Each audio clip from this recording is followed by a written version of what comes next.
Really? Right after I start recording? You're fucking celebrating me pressing the button? Dick. Anyways, what's up guys? Welcome back to another video. I have a pretty important one to do. There's no more iceberg. There's no more icebergcharts.com. It's shutting down on April. Not April. It's not going to be April Fools. It's going to be on April 12th, 2026. The site will shut down on April 12th, 2026. Good news. User Lancet is creating a new iceberg creation site, Iceberg Threads, which has an experimental feature you can use to import your icebergs.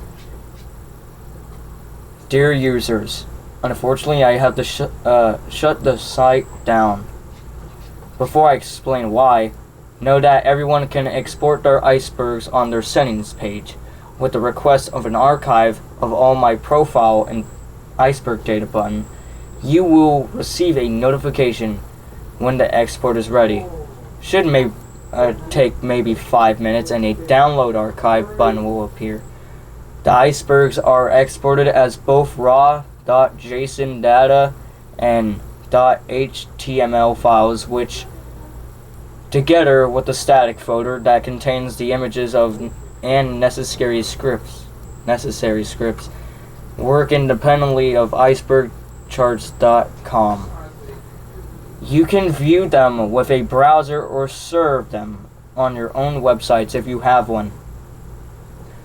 The site will still be up for a year or so. Only registration and creating new icebergs will be disabled, though editing will be disabled at some point too. Expect in 1 or 2 months or so, maybe later. Even if this site dies, your icebergs will live on, and the great idea is the icebergs will never die. For those concerned about good icebergs becoming lost, public icebergs will be archived and be available through the Internet Archive, though this will still take a while. As to why this has to happen is because I realize that I am unable to properly secure the site.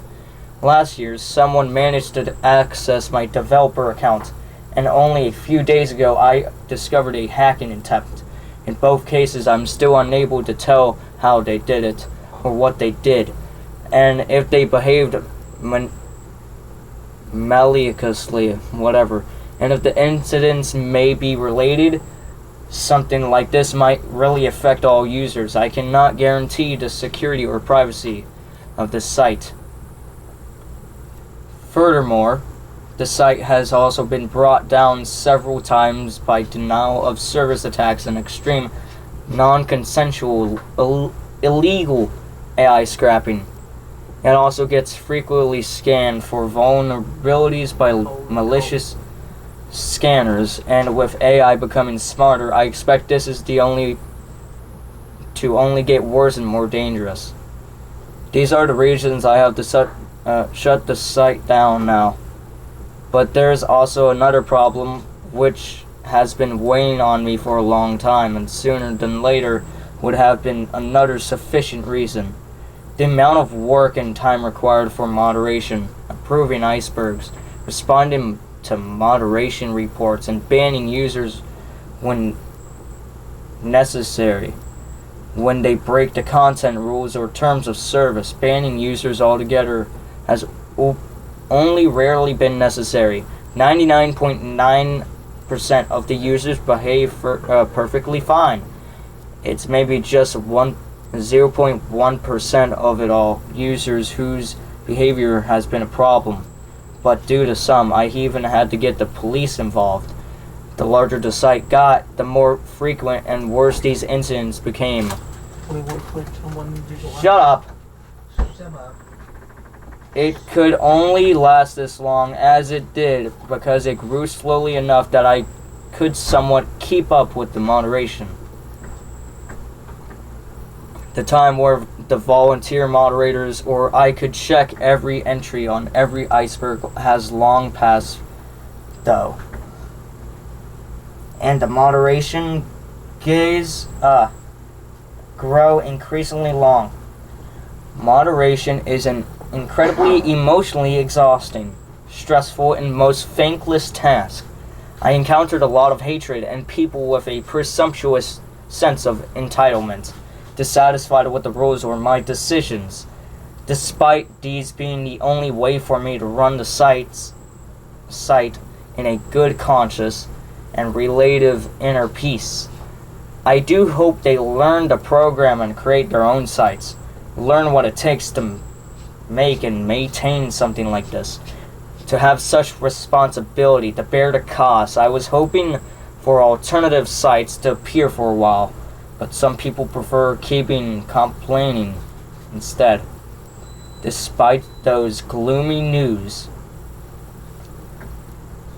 I want to thank all users for creating so many interesting iceberg charts and actually being creative, devoted, and nice. A big special thank you goes to the volunteer moderators, Otter64, the Bestie Tipper, or Aquariup, Blue, I'm V-Ghost, Gooif, Head in a Microwave, I am a little confused, That Guy 159, Cassandra, The Savage Cabbage, Null, and I apologize if I've forgotten anyone, who helped me improve and sort icebergs and moderate the comment sections, as well as the many, some very early supporters, and those of you who contribute to their art or ideas or constructive feedback.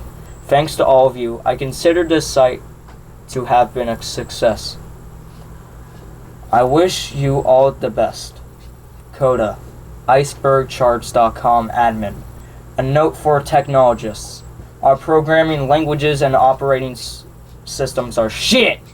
Why? Because they fail to give us guarantees which we would need to build secure software. Can you reliably tell, reason, and assure yourself and your users about what your code does, what is actually running on your system, what it might have access to, and why not, and what not, which and how many resources it will or may use? The answer for all those contemporarily popular programming languages and operating system is a resounding no.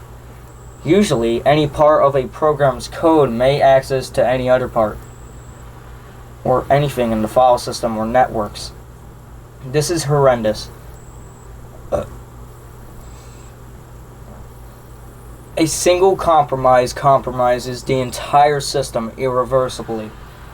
People come up with a bajillion schemes, like signature schemes or user verification in package repositories. These do not prevent supply chain attacks or a compromised or malicious user breaking the social trust mechanism. Like another common approach is using virtual machines. But these are way too coarse-grained in their isolation and a PETA to use. These all suck because they do not address the actual source of the problem, which is that our systems do not allow the enforcing the principle of least privilege by secure every programming language should allow the restrictions of certain sections of programs or important modules to pure computation or access only to a limited set of capabilities. But they don't. They are fundamentally broken, and this makes the whole entire world vulnerable. Capability-based security is in fact the name of the discipline and architecture that mitigates this problem. Capabilities bring the concept of transferable rights into the digital world. Each part of a program can only access and consume the resources it's been explicitly granted access to. Most of our systems and institutions have architectures that originated in the pre-internet era or arose in the high-trust environments and therefore do not sufficiently consider the consequence of a lack of security. This is a civilization scale problem, and the right tools are missing. This little civilization, consisting of over 64,000 users, will cease to exist because of it. And I expect this to happen more and more often until the right tools are supported and entered use at scale. The convenience and power of popular systems and tools made them the trap I fell into. They were insufficient for the scale this website involved into, the hostile environment it exists in. Thank you guys so much for watching. RIP icebergcharts.com. Welcome, Iceberg's friends. Don't get me wrong, I'm still gonna use the iceberg charts.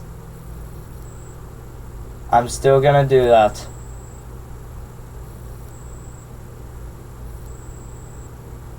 Yeah, I'm gonna do more series on the channel, iceberg related. Yeah.